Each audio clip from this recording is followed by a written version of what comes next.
ada anak-anak. Sebelumnya, Assalamualaikum warahmatullahi wabarakatuh. Halo anak-anak, bertemu lagi dengan saya Miss Ani. Nah, sekarang Miss akan menjelaskan kembali materi yang sudah kita bahas kemarin, yaitu tentang sistem pernafasan pada manusia. Nah, sistem pernafasan pada manusia itu merupakan salah satu ciri makhluk hidup bahwa manusia itu memerlukan untuk bernafas. Nah, sekarang anak-anak coba bayangkan, jika kita tidak bernafas 1 menit saja, apa yang terjadi? Tubuh kita akan menjadi lemas, kita tidak bisa beraktivitas. Nah, sekarang Miss akan menjelaskan, ketika kita bernafas, kita itu menghirup gas apa? Yap, betul, gas oksigen atau yang sering disebut dengan gas O2. Oksigen di dalam tubuh kita itu dipergunakan untuk mengolah makanan yang kita makan. Dengan bantuan oksigen atau bereaksi dengan oksigen, makanan yang kita makan itu akan diubah menjadi energi atau tenaga. Ketika kita memiliki energi atau tenaga, kita mampu beraktivitas. Bayangkan kalau kita tidak makan saja, apakah kita mampu beraktivitas seperti biasanya? Nah, tentu saja kita akan merasakan lemas, letih, kemudian tenaga kita tidak fit ya. Nah, begitu penjelasan Miss, ini merupakan peranan dari bernafas dalam tubuh kita. Sistem pernafasan pada manusia itu terjadi melalui 2 proses. Yang pertama adalah proses inspirasi. Proses inspirasi itu adalah proses di mana kita menghirup oksigen dengan kita menarik nafas. Kemudian kebalikannya adalah proses ekspirasi, yaitu adalah proses di mana kita menghembuskan atau mengeluarkan udara berupa udara karbon dioksida. Oke anak-anak, pada materi ini kita akan membahas tentang sistem atau proses pernafasan khususnya pada manusia berdasarkan cara masuknya udara pada tubuh manusia itu melalui 2 cara. Ada pernafasan dada dan ada pernafasan perut. Nah, untuk penjelasan lebih lanjutnya kita simak penjelasan berikut ini. Miss akan menjelaskan terkait dengan proses pernapasan pada manusia. Di awal tadi sudah Miss jelaskan bahwa proses pernapasan manusia berdasarkan cara masuknya udara itu dibedakan menjadi 2, yaitu pernafasan dada dan pernafasan perut. Nah, kita bernafas setiap saat, sebenarnya apa yang kamu lakukan saat kamu bernafas? Nah, tentu ketika bernafas, kita ada proses yang namanya menghirup oksigen dan akan mengeluarkan karbon dioksida. Proses menghirup oksigen atau disebut dengan inspirasi atau bisa juga disebut dengan inhalasi. Ini merupakan proses masuknya udara oksigen ke dalam paru-paru manusia.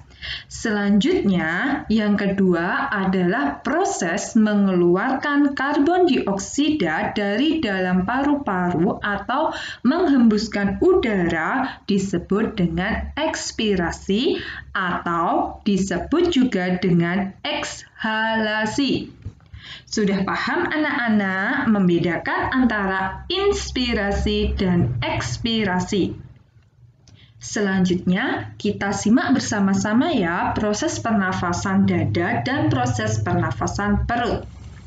Nah, untuk pernafasan dada adalah pernafasan yang melibatkan otot antar tulang rusuk. Jadi, yang bekerja itu dipengaruhi oleh kinerja otot antar tulang rusuk. Nah, anak-anak, pada pernafasan dada itu terdapat 2 fase, yaitu fase inspirasi dan fase ekspirasi. Fase inspirasi terjadi jika otot antar tulang rusuk berkontraksi sehingga rongga dada membesar, mengakibatkan tekanan dalam rongga dada menjadi lebih kecil sehingga udara dari luar akan masuk karena tekanan di dalam lebih kecil dan di luar itu lebih besar. Udara yang masuk berupa gas oksigen. Jadi pergerakan pada proses pernafasan, pergerakan gas itu terjadi dari yang bertekanan besar menuju ke tekanan yang kecil. Jadi, jika udara itu akan masuk ke dalam paru-paru, maka tekanan dari luar itu lebih besar dan tekanan di dalam paru-paru lebih kecil. Untuk proses ekspirasi terjadi jika otot antar tulang rusuk berelaksasi ke posisi semula dan turunnya tulang rusuk sehingga rongga dada mengecil, menyebabkan tekanan di dalam rongga dada menjadi lebih besar dari tekanan luar, sehingga udara yang berada di dalam dada akan dikeluarkan berupa gas karbon dioksida. Coba diperhatikan gambar pada video di samping ini. Fase inspirasi terjadi adalah fase ketika berkontraksi, otot antar tulang rusuk terangkat dan rongga dada akan membesar. Kemudian fase ekspirasi, otot antar tulang rusuk akan berelaksasi sehingga rongga dada akan mengecil. Bisa diperhatikan anak-anak? Oke, Miss lanjutkan untuk selanjutnya. Ini adalah proses pernafasan dada. Kita ulangi kembali lagi ya. Kita bandingkan melihat dari dua gambar inspirasi dan proses ekspirasi. Jika terjadi inspirasi, itu otot antar tulang rusuk berkontraksi atau rongga dada ini akan membesar. Dan ekspirasi terjadi jika otot antar tulang rusuk terjadi relaksasi dan rongga dada mengecil. Paham? Bisa dibandingkan dengan melihat gambar berikut ini. Oke, jika sudah akan Miss lanjutkan menjelaskan pada proses pernafasan berikutnya. Pernafasan perut merupakan pernafasan yang melibatkan aktivitas otot-otot diafragma yang membatasi dengan rongga parut dan rongga dada. Sama seperti pernafasan pada dada, pernafasan perut mengalami dua fase, yaitu fase inspirasi dan fase ekspirasi. Fase inspirasi adalah terjadi ketika otot diafragma berkontraksi atau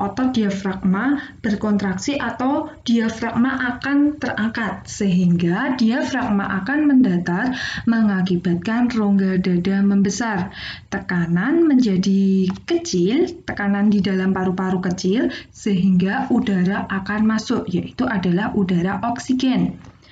Ketika fase ekspirasi, otot diafragma akan berelaksasi atau kembali lagi pada posisi semula dan rongga dada akan mengecil, tekanan menjadi lebih besar di dalam paru-paru dan udara akan keluar. Nah, anak-anak, terjadinya inspirasi, diafragma atau rongga dada itu akan membesar karena rongga dada itu akan bersiap-siap terjadinya udara akan masuk, sehingga udara itu akan mengisi paru-paru. Ketika mengempis, udara di dalam paru-paru itu akan dikeluarkan atau terjadi proses ekspirasi. Nah, kita lihat gambar berikut ini. Ini adalah gambar untuk membandingkan pernafasan perut. Pernafasan perut yang berperan tadi apa? Otot apa, Nak? Ya, betul, otot diafragma. Jika pernafasan perut, itu yang bekerja adalah otot diafragma. Nah, coba bandingkan, kita lihat pada gambar berikut ini. Jika fase inspirasi, otot diafragma akan berkontraksi dan diafragma akan mendatar. Jika terjadi proses ekspirasi, otot diafragma berelaksasi dan diafragma akan melengkung sehingga rongga dada akan mengecil, akibatnya udara akan keluar. Nah, begitu anak-anak untuk penjelasan proses inspirasi dan ekspirasi dalam proses pernafasan perut dan pernafasan dada. Nah, jadi beberapa catatan terkait dengan proses ini. adalah satu pernafasan dada itu yang bekerja adalah otot antar tulang rusuk. Sedangkan jika pernafasan perut yang bekerja adalah otot antar diafragma. Paham anak-anak? Oke, cukup sekian penjelasan dari Miss terkait dengan materi sistem pernafasan manusia. Tadi kita sudah membahas tentang materi sistem pernafasan pada manusia. Untuk materi berikutnya kita akan membahas bagaimana cara kita menjaga kesehatan sistem pernafasan kita untuk menunjang sistem tubuh kita. Demikian dari Miss Ani, kurang lebihnya kita akan bertemu lagi di pertemuan selanjutnya. Dadah, sampai jumpa anak-anak.